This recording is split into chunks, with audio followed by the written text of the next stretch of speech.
um pouco da psicanálise e trabalho. Psicanálise e trabalho, né? Trabalho, a relação entre o sujeito e o trabalho. É resultante da significação individual e das características que o campo assume em diferentes momentos da sociedade. Freud afirma que o trabalho é um dos elementos da vida que prende firmemente os sujeitos à realidade e permite identificar o seu pertencimento ao mundo e à sociedade. Portanto, segundo Kuntalato, é fundamental a importância de compreender o homem em relação à sua atividade profissional e os laços existentes entre os sujeitos nesse âmbito e impactos da contemporaneidade nesses espaços. Para essa compreensão, não se buscou relacionar o arcabouço teórico psicanalítico aos conceitos de carreira, como forma de transformar a psicanálise em uma ferramenta de gestão. Assim, não como instrumentalização da individualidade e da subjetividade do sujeito, tampouco, aliás, como uma forma de potencialização e produtividade no campo do trabalho.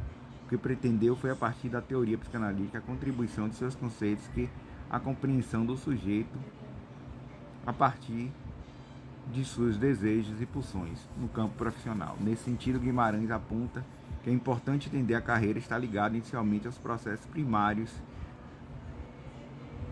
da infância. Da mesma forma, a construção do sujeito é compreendida pela teoria psicanalítica com bases nesses mesmos processos infantis. Pronto, esse artigo propõe refletir e reflexão sobre a psicanálise pode contribuir para o entendimento da carreira dos sujeitos na contemporaneidade. Qual o ponto de encontro entre os conceitos da carreira e a psicanálise? Qual o diálogo possível entre os conceitos? Como a teoria psicanalítica contribui para a compreensão da carreira e do sujeito no contemporâneo? Observa Guimarães que a inserção da psicanálise nos estudos organizacionais é recente e enfrenta enormes desafios. Primeiramente, o estudo desse campo de saber se existe um longo processo de formação que o pesquisador em organização precisa somar aos que já tem. Segundo a autora, a aproximação entre a psicanálise e a organização de gestão costuma gerar preconceito, parte daqueles que acreditam não ser inerente à área desse tipo de discussão, porque na maioria das vezes o potencial da psicanálise é desconhecido para a compreensão dos fenômenos sociais e para a transformação das atitudes das pessoas e dos grupos perante a própria realidade. A justificativa para esse encontro entre a psicanálise e o campo do trabalho e da carreira está na premissa de que as relações servem para contextualizar e apresentar como ocorrem as configurações entre o sujeito e as relações humanas na atualidade, assim como o arcabouço psicanalítico propõe fundamentos que auxiliam a compreensão do funcionamento psíquico e os impactos da atividade profissional que impõem ao campo. Então, o trabalho, a carreira profissional e a psicanálise.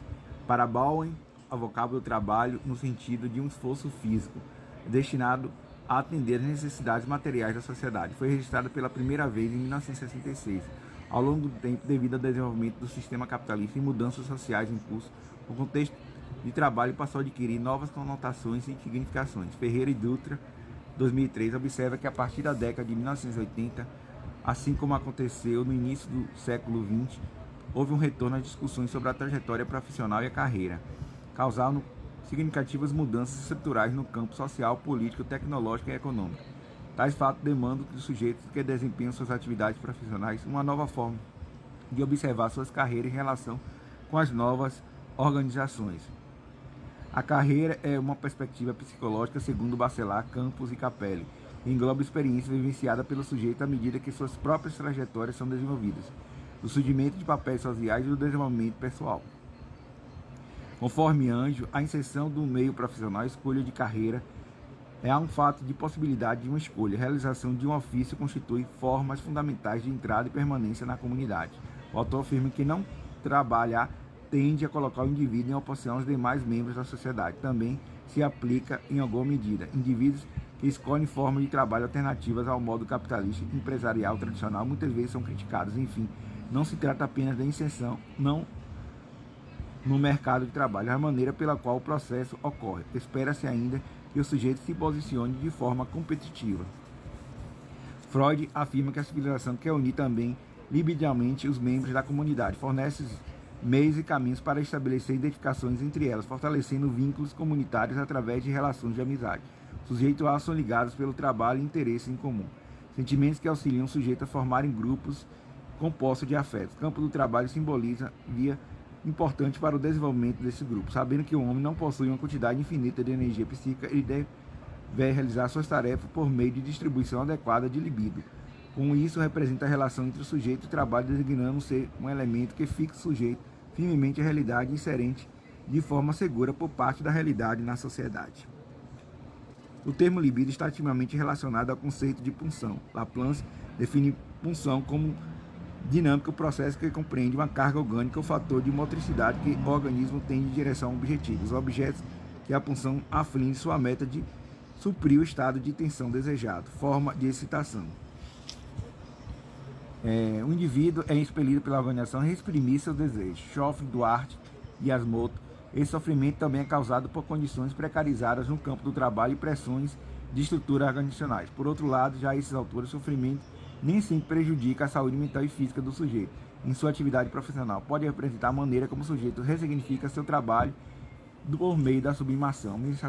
A sublimação, portanto, é o outro termo que emerge que seja possível a compreensão do sujeito no trabalho. Laplace define a sublimação segundo preceitos freudianos, consiste no processo que explica a atividade humana sem uma ligação óbvia para a sua sexualidade, quando é direcionada para o outro objetivo não sexual, e este seja um objeto socialmente valorizado. Portanto, o trabalho insere na dinâmica como objeto receptor de energia libidinal por parte do sujeito, com a finalidade de prazer e satisfação dos seus desejos pulsionais.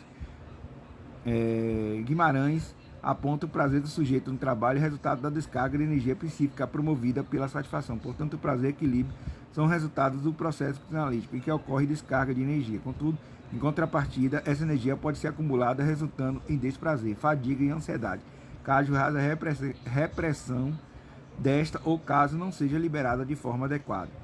Segundo Condalato e Santos Filho, 2006, pesquisadores apontam que a gestão humana em organização foca no trabalho, exigindo ao sujeito uma adaptação para evitar o sofrimento, pois a gestão é responsável por analisar o processo de trabalho e pode estar interessada na optimização e racionalização de tal processo. Por isso, aqueles que desenvolvem atividade intimamente ligada à subjetividade humana é fundamental a atenção de ferramentas ao pensamento para refletir sobre as consequências, sentidos e efeitos do trabalho na vida humana. Deljouri sugere que não intervir não para eliminar o sofrimento, mas para criar condições para o sujeito ao campo de trabalho e pode gerenciar seu sofrimento para a sua própria saúde e produtividade. E a construção desses trabalhos, segundo o Bani, abre caminho para, nesse cenário, a desregulamentação, a competitividade global chegar ao centro da atenção pública. Os bens e serviços devem estar no desejo, portanto, deve seduzir os consumidores e afastar seus competidores. O sociólogo completa que conseguirem devidamente abrir espaço para outros objetos de desejo. Ou seja, nessa sociedade contemporânea, uma forte obsolência prolongada aos bens e serviços, muitas vezes definindo a identidade do sujeito com base no que consome e no que acumula. E ele fala, segundo Bowlby também, que isso, uma das consequências, seria a depressão, porque o indivíduo não consegue suprir a demanda da sociedade totalmente, que é a competitividade e a produção de alimentos, né? Produção de fortuna, né? E temos hoje uma sociedade com dito mandato à felicidade, um dever de saúde e bom humor sempre. Nem todos devem permanecer sempre felizes, e o bom humor em relação à vida, ao trabalho, principalmente prontos para o consumo. Segundo a autora, alegria, prazer e satisfação não são vendidos e bem de consumo, e gaguetes nas pilas milagrosas da felicidade reguladoras da serotonina. Então, a gente cria a imagem de uma sociedade perfeita, né? Que a felicidade e o humor tem que ser que rege a sociedade. E, na realidade, o que vem são sujeitos deprimidos, angustiados e ansiosos por ter que atingir essas metas que a própria sociedade quer que elas atinjam. Eles querem que ele compete. Isso é próprio do capitalismo. Isso é psicanálise que estuda as formas de relação humana e o trabalho é uma das formas de relação humana.